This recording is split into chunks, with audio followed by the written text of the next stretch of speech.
समाजातील प्रत्येक घटना थेट आपल्यापर्यंत पोहोचवणारे आपलं हक्काचं न्यूज चॅनल क्रांती सूर्य न्यूज। संपादक शशिकांत राजवंत।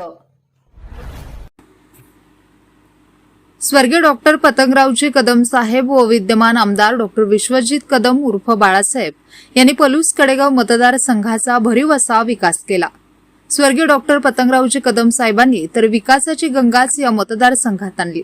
अनेकांच्या हाताला काम दिले, अनेकांना शैक्षणिक व वैद्यकीय फी सवलत व फी माफी देऊन गोरगरिबांना शैक्षणिक व वैद्यकीय मदत केली। सर्वांशी आपुलकी व स्नेह ठेवला। त्याचेच फलित म्हणून या मतदारसंघातील जनतेने स्वर्गीय डॉक्टर पतंगरावजी कदम साहेब व आमदार डॉक्टर विश्वजित कदम यांना वारंवार मोठ्या मताधिक्याने निवडून दिले। गोरगरिबांना न्यायाची व मदतीची भूमिका ठेवली। ते जनतेचा व जनता त्यांचा एकही शब्द खाली पडू देत नाही, एवढा जिव्हाळा कदम घराणे व पलूस कडेगाव मतदारसंघातील जनतेमध्ये निर्माण झाला आहे। त्यामुळे सर्वांना स्वर्गीय डॉक्टर पतंगरावजी कदम हे श्रद्धास्थान तर आमदार डॉक्टर विश्वजित कदम हे आपल्याच कुटुंबातील सदस्य वाटतात।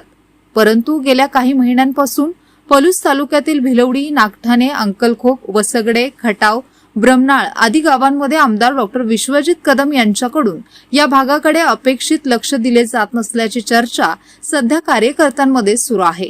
अनेक वर्षांपासून पक्षासाठी काम करणाऱ्या कार्यकर्त्यांमध्ये याबाबत नाराजीची भावना दबक्या आवाजात व्यक्त होत असून स्थानिक पातळीवर पक्ष संघटनेशी संवाद वाढवण्याची मागणी होत आहे। कार्यकर्त्यांच्या म्हणण्यानुसार या भागातील नागरिकांच्या विविध प्रश्नांबाबत जनसंपर्क कार्यालयातूनही नियमित माहिती दिली जात नसल्याने अनेकांना विकास कामांची माहिती वेळेवर मिळत नाही। त्यामुळे कार्यकर्ते आणि नागरिकांमध्ये संभ्रमाचे वातावरण निर्माण होत असल्याची खंत व्यक्त केली जात आहे। याशिवाय आमदार डॉक्टर विश्वजित कदम यांचे पलूस तालुक्यातील दौरे पूर्वीच्या तुलनेत कमी झाल्याचेही काही कार्यकर्त्यांचे म्हणणे आहे। स्थानिक कार्यकर्त्यांशी प्रत्यक्ष संवाद कमी होत असल्याने त्यांच्यात दुरावा वाढत असल्याची भावना दबक्या आवाजात व्यक्त केली जात आहे। या परिस्थितीचा परिणाम भविष्यात पक्ष संघटनेवर होण्याची शक्यता व्यक्त केली जात असून काही तरुण कार्यकर्ते इतर राजकीय पक्षांकडे वळण्याची शक्यता असल्याची चर्चा परिसरात रंगू लागली आहे।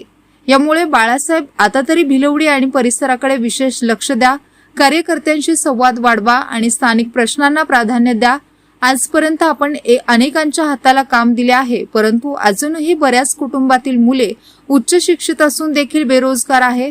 यांना देखील ओळखीने नव्हे तर त्यांच्या शैक्षणिक पात्रतेनुसार नोकरीची संधी उपलब्ध करून द्यावी अशी भावनिक साद भिलवडी परिसरातील अनेक कार्यकर्त्यांकडून घालण्यात येत आहे।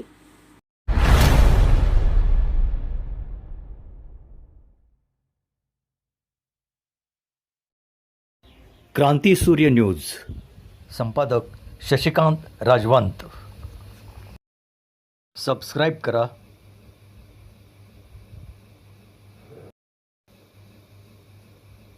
बेल आयकॉनला क्लिक करा